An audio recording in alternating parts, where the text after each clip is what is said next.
Hey guys, Unicorn Pack's out, and I wanted to go over two of my runs and talk about the packs. I go for 2 runs and 2 different archetypes here. One of them I think is the new strongest archetype in the game, but that'll be the second game. Not really sure what my order is here. Maybe it's right, maybe it's wrong. I'm not really sure. Oh, this is a new thing that happens if you mouse over something. It pauses, which by the way, this is live commentary now. It's weird. Not that this will be the new norm, but I'm tired and I don't feel like putting everything together. It is 12:30 where I am right now, and I'm ready to do this and go to sleep, to be honest. But I guess I'll just say it. Unicorn Pack is so fun. All of these additions that they've had have felt super good in and outside of the pack, especially outside of the pack. I think this is definitely, if you're going for wins and you want to play against other packs, you'll probably do really well. Now, this is actually my favorite run that I've had so far, and I've played this probably for like 8 or 9 hours today. Just learning it, recording stuff, and I'm gonna sound like a broken record here, but I'm having a fantastic time. It's so fun. There's quite a few archetypes in this pack. By the way, I'm gonna kind of gloss over the gameplay. There's so much to talk about with all these new pets that I'll kind of leave in the background and just explain the concepts for now. But yeah, there's a lot of new archetypes, and they really interweave around each other really well. There's ailment archetypes, so like giving people debuffs and making the most out of them. In fact, that's what the namesake of the pack is, since the unicorn is part of that archetype. But the main attraction of it is the mana. You can see here this Thunderbird gives mana to the front pet. All you need to know about mana is that it it can either be spent by an ability, or on feint, it is just snipe damage on a random enemy pet. There's a lot of ways to gain it. There's a lot of ways to use it, but it is also just good to have. Now, I've talked a lot about mana. This actually isn't a mana run. This is part of the level up archetype. There's a lot of experienced pets and friend leveled up pets in this pack, and they're all really enjoyable to use. I think it might be my favorite archetype in this pack. It feels the most creative. It's like a mix of in-tempo play and scaling. I am in love with this archetype, and so I'll start explaining it a little bit. As far as the archetype goes, there's the Cyclops here, which on a friend's level up, it gives it +2 mana and +1 experience. And I have 2 of these guys, and then I have this guy giving experience to the frontmost pet. This is Ogopogo, which is a sea monster in a lake I believe in like Middle America, or middle of the US. I'm a bit tired. But yeah, so working together with these different pieces, you can see right here, leveling that up, it's almost a level 3 now, and when this guy levels up in battle, the Cyclopses are gonna buff it.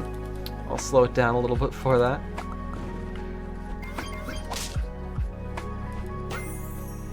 Even though they're actually dying here, you can see I get quite a bit of mana there. And, clearly Cyclops is really popular. The Frostwolf here, by the way, is a tier 2 pet that gives the 3 first enemies the cold ailment, which is take +5 damage. Which, if you're doing any math, that is a phenomenal pet. Or sorry, at level 3, it gives it to all 3. But even at just giving it to 1, that is a phenomenal pet. But yeah, I mean, I also explained the other pet that's on my team. This is the fur-bearing trout, which gives a perk that allows pets to gain mana before their attack to pets behind. And giving perks to pets behind is extra useful with all the ailments running about, running amok. You'll see right here, this is the, oh, that's fun. The roll archetype. You've got Bigfoot, which gives you free rolls for the next turn. The Worm of Sand, which scales your team based on your rolls. And Nessie, which summons a new pet based on how many rolls you had that turn. At the moment this is broken, so enemy teams you face with this are like this Nessie says 0 rolls per turn, even though they rolled, I'm sure, several times this turn.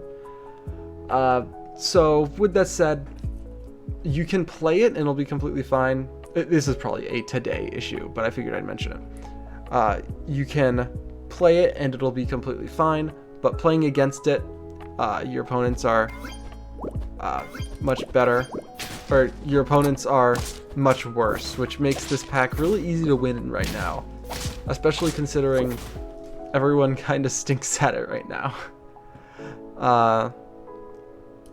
So we're gonna, I think I roll into another Cyclops here. Yes, I do.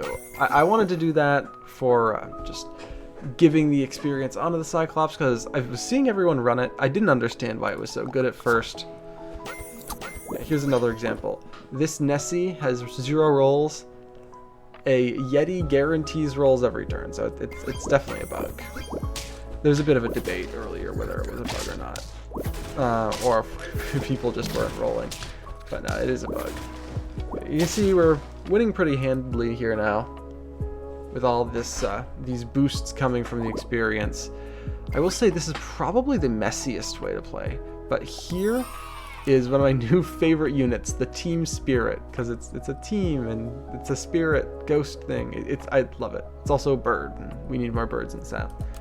This pet scales other units. Oh, I should probably explain what just happened there. There's a food perk that keeps your stats, keeps your level, and changes it to a random pet of the next tier.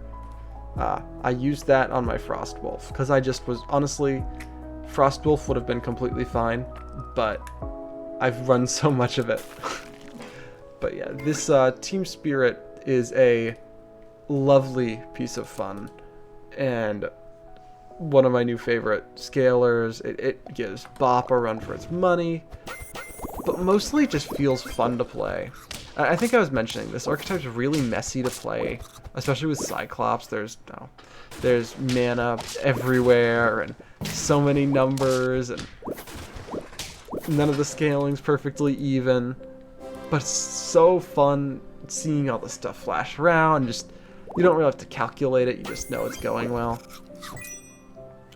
And so here I get in Quetzalcoatl, and so the idea here is, since this guy gives stats to all other friends when something levels up, this guy gives random tier 3 or lower pets experience. I really should have grabbed this. I don't know why I grabbed Baku, which is arguably the worst tier 1, honestly. But so arguably the worst pet in the pack. This will level it up, which will just send experience everywhere. You know how that is. And the Team Spirit will give stats for that. So that's how we're going to scale this team. And you see that Quetzalcoatl will level up from the Ago Pogo in battle. There's so much to explain here. I'm not going to attempt all of it. There's also that cornucopia you saw me buy, which allows you to take any tier 6 food from any pack randomly, I should add. But yeah, another pet to point out, this guy that just fainted, is the Behemoth. If you're reading that, stats can go up to 100, so that's so exciting. You see this person also going for an experience build. A little note, I think in this whole run, my, well, as soon as I got the Team Spirit, my Team Spirit's in a bad place. I think because there's so much flying around, I assume that it's it's scaling itself, but it's not. I definitely should have it in the back. You can see here I grabbed the Ghost Kitten, which absorbs ability damage and doesn't take as much. But yeah, I mean, you can start to see it really coming together here, and the fact that the scaling works in shop as well, or in battle as well, is fantastic. Now here, can you guess which one of these is the new best unit in the game at the moment? It's the Vampire Bat. It deals 3, 6, or 9 damage to a pet when it gains an ailment, and then takes the damage it does as health. This is a tier 4 pet, but if you're playing customs right now, you are likely being swept by it. I expect or at least I hope, a very quick and stern nerf comes to this. I don't think it needs to gain the health back at all. If they do want to make it gain health, it should be like 2, 4, 6. And honestly, the damage itself is already phenomenal. This is easily the best pet in the game right now, in my opinion. Whether it'll stay like that, I'm not really sure. But you can see it pretty effortlessly, no matter who it's going against, is going to get to 50 health. It's probably the fastest health scaling in the game, honestly. And there's so many pets that work with it. I also just feel like this is a bit of a rant. I can't remember. Some person whose name was Caleb kept destroying me in customs. And so I've got a bit of a sore spot for it right now. I'm a little upset about it. But yeah, the Vampire Bat, with the right setup, is pretty much a sure victory right now, in my opinion, in customs. But yeah, we're getting to the last round here. I think this is the last round. I'm actually not sure. Maybe we draw. Who knows? But yeah, you're noticing I'm going to be able to get everything to level 3 here. And then I get to turn and just choose a new pet that I want to get to level 3. And it'll do that, which is so fun. And I get the Fur-Bearing Trout, which again gives a food that lets you gain mana. We go up against a Chimera, which is not to be underestimated, you'll see. This is another pet people are considering to be possibly the strongest in the game, but I don't think it holds a candle to Vampire Bat personally. But the amount of summons it has with incredibly good stats is a little frightening. I'm going to move to the next game, and I'll just pause it for a sec so you don't see it. Like the outcome. Hey, we're into game 2 now. Actually, my game just crashed there, which was surprising. Also, I hope the music's in alright volume. Since I'm doing this all essentially in one take, and with the music just playing on my other monitor, it might get a little messy. I don't know. I don't plan to do a lot of videos in this style. I want to stick to my usual, unless this is appealing to more people. I just wanted to get my thoughts out on the pack tonight so that I could really zero in on how I feel about specific pets tomorrow. And yeah, I think I might have mentioned this, but I would expect daily or very frequent uploads coming in. Speaking of, we do have to talk about these tier 1s, which I think are some of the best tier 1s in the game. Okay, not to mention this tier 2, which is maybe the single best tier 2 in the game, in my opinion. I think this is an absurdly good pet. It's probably my most bought pet of Unicorn Pack, and it's kind of a carry. With that said, we lose here. But yeah, of the tier 1s, something to note, I probably won't put a graphic up on the screen. I apologize about that. Again, that won't be consistent. I'll be right back to my usual here real soon. But the one tier 1 that's causing a lot of contention is the Axe Handle Hound. This guy right here. I didn't know that was popping up, so that's actually really good timing. Start of battle, if the enemy has multiple copies, deal, this in this case, 20 damage to one random enemy. So in this place, this is an instant kill on any pet of your choosing if the other person happens to have multiple of one pet. So you see here, that happens. I think that's likely to change. Similar to how, I don't know who would remember this at this point. In the Golden Pack, they originally had the Goose with a different ability, and it was a 2-11 because the 11 was supposed to matter, but people abused it, and so they changed it. So I wouldn't expect, there's a lot of these things I wouldn't expect to really stick around. I think Axe Handle Hound's one of them. I think Vampire Bat's definitely one. Oh, I have to click. Vampire Bat's definitely one of them. I think it is far, far too strong. Again, that one guy, Caleb, really ruined my day. This one same team absolutely eviscerated me over and over again while I was doing blind random. So I only won like 2 or 3 of them.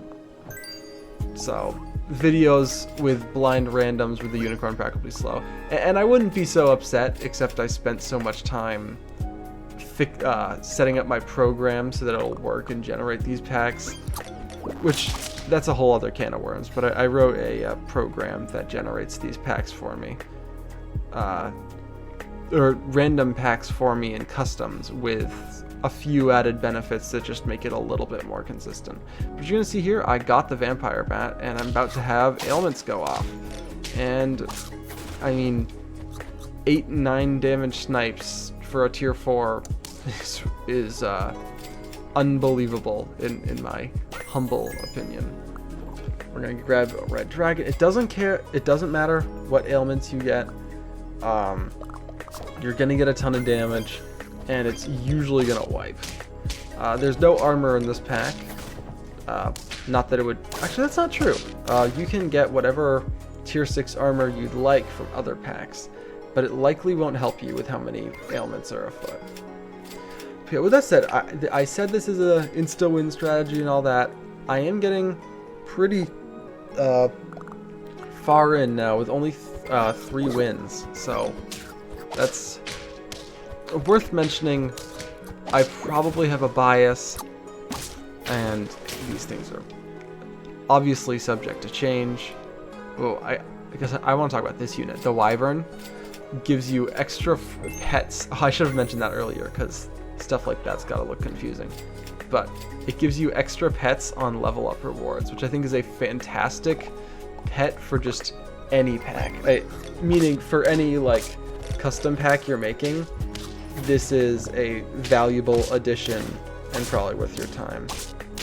And I barely lose this one actually. So now we're on 2 health, 4 wins, turn 11.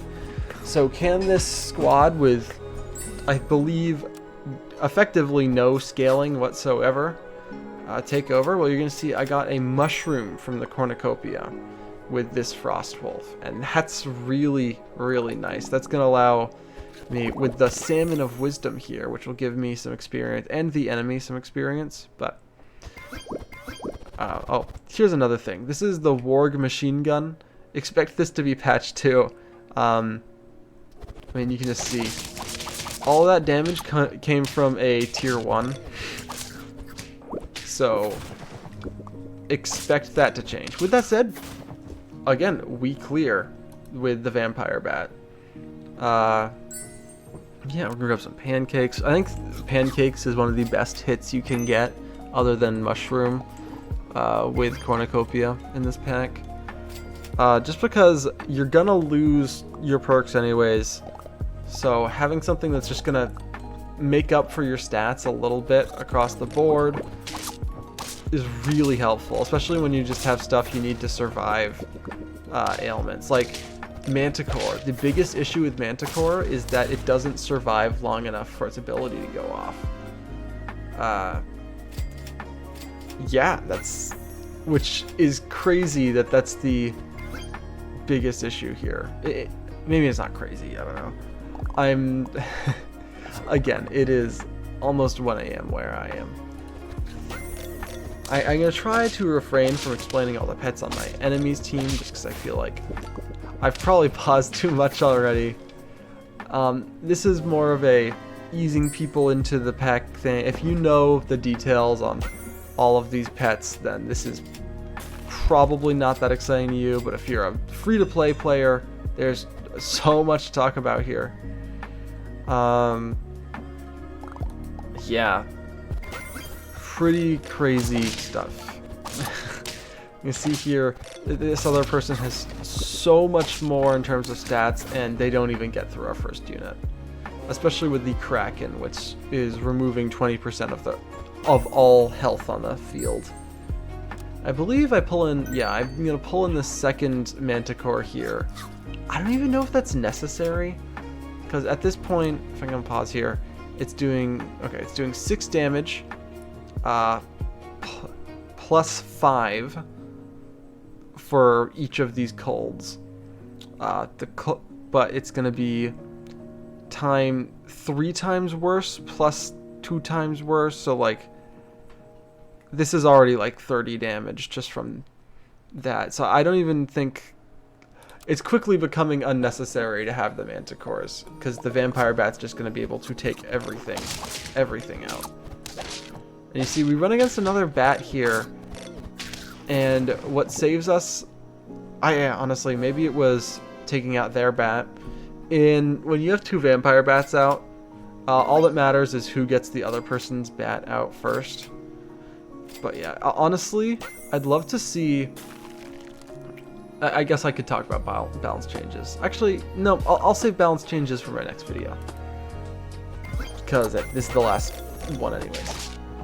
Is this the last one? No. I'm still going to save it for next time.